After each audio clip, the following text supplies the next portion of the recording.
When it comes to video games with memorable musical scores, we're spoiled for choice, from the orchestral majesty of Halo to the atmospheric wonders of Assassin's Creed.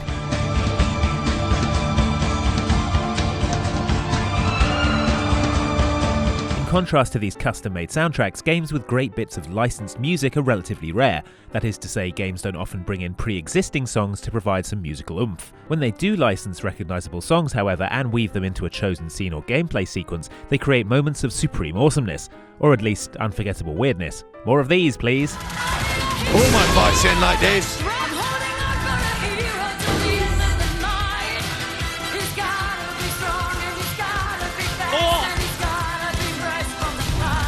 Ever since Grand Theft Auto, soundtracks and sandbox games have gone together like sandbox games and vehicular homicide. Saints Row III took that to the next level though, using songs from its soundtrack at key moments to make the action more exciting. Pretty cool when it's powered by Kanye West, but utterly bonkers when it's the final mission and you're charging up Steelport's version of the Statue of Liberty to the strains of Holding Out for a Hero by Bonnie Tyler.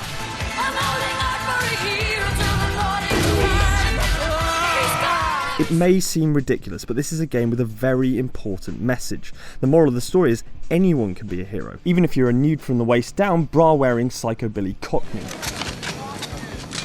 Unless the next thing out of your hole is thank you, we got a serious problem. I think that's a sentiment we can all get behind.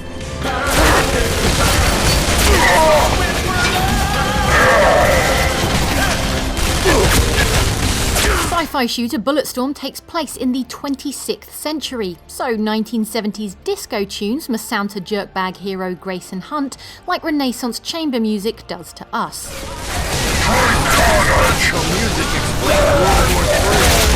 The Retro Sound nightclub on planet Stygia is dedicated solely to the ancient art of disco. In it, you wind up booting and shooting mutants across the dance floor to the strains of Disco Inferno.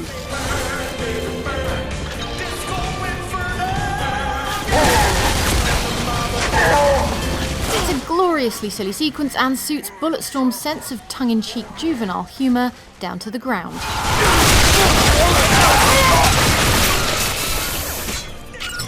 Come on, more dancing freaks out here. They say you reap what you sow, and I want to sow zombie guts. One thing you can't fault Lollipop Chainsaw for is its soundtrack, a kicky mishmash of modern bands like Sleigh Bells and Mastercraft, and old school classics like Lollipop by the Chordettes and Mickey by Tony Basil. Our favourite moment, however, has to be during the O'Bannon's farm stage, where Juliet soars through a mushroom, starts hallucinating, then gets on a combine harvester to mow down zombies to the strains of Dead or Alive's You Spin Me Round Like a Record.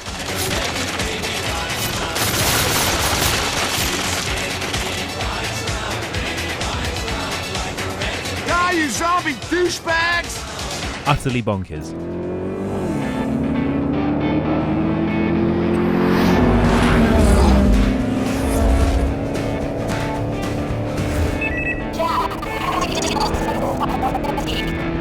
What?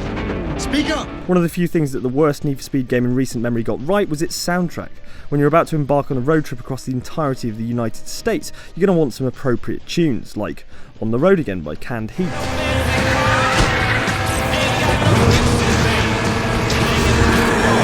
Arguably one of the greatest driving songs of all time, married to arguably one of the worst driving games of all time.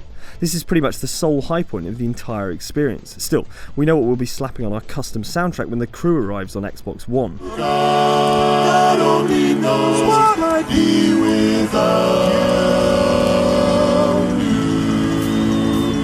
BioShock Infinite's anachronistic pop songs are more than just catchy ditties. These out-of-time cover versions are some of your first clues that Columbia is bending the laws of time and space.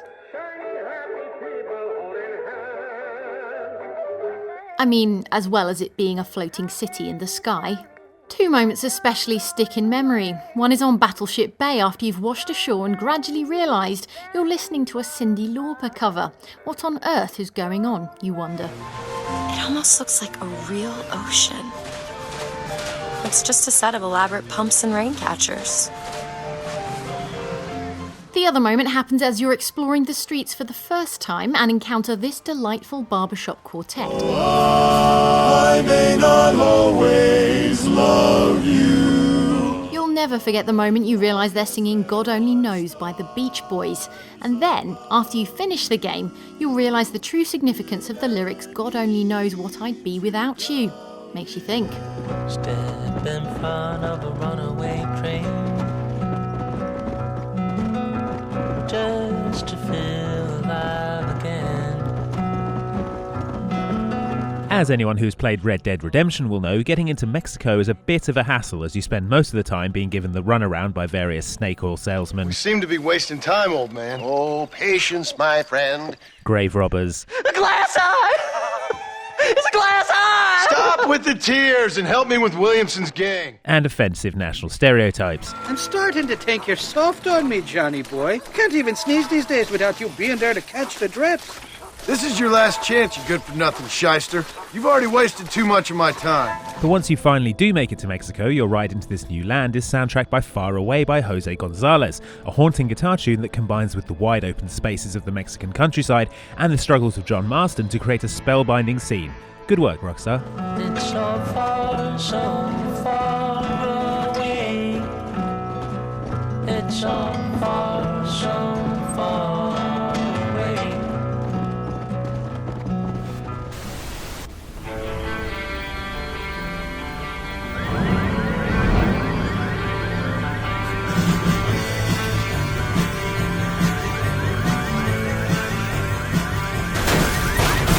This next one is at least proof that the aliens that kidnap hero Tommy and his girlfriend Jen in Prey have a flair for the cinematic. Just as the spaceship is about to begin abducting everything in sight, including the bar furniture, the jukebox mysteriously clicks on and starts playing Blue Oyster Cult's Don't Fear the Reaper. Which, as messages go, is pretty much the opposite of We Come in Peace.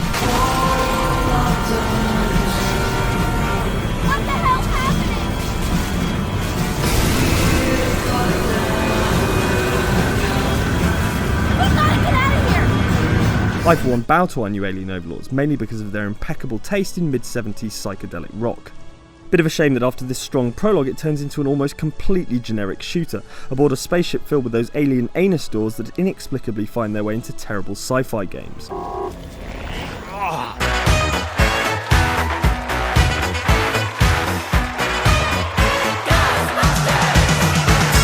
Where LEGO Rock Band has other Rock Band games beat, apart from the fact that everyone is made out of Lego, obviously, is in its Rock Power challenges.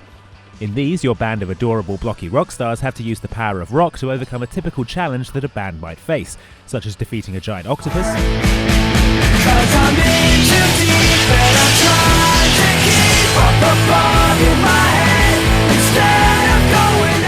or escaping from a robot dinosaur. What's that coming over the hill? Is it a monster?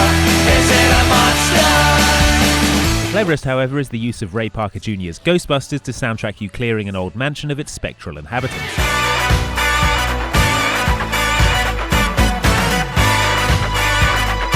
I ain't afraid of no ghosts. I mean, what else was it going to be?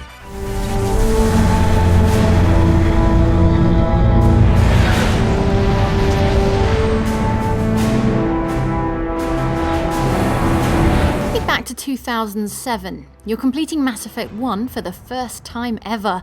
It's been an exhilarating finale. You've just saved civilization and proven humanity's worth to the whole galaxy. The Reapers remain a threat. The future is uncertain, but you're a bloody hero. Until this point, the orchestral score and Vangelis-inspired electronica have been everything we wanted from the Mass Effect soundtrack. Then, as the Normandy zooms off for the last time, we get this song.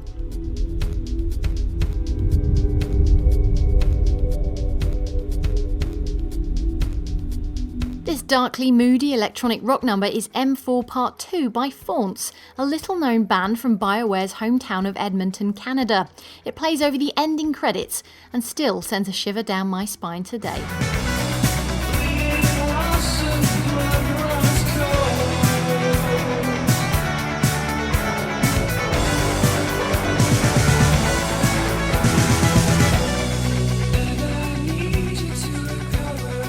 There we go, those were our 9 genius soundtrack moments from video games. Did we miss your favourite? Let us know in the comments and like and subscribe for more from Outside Xbox.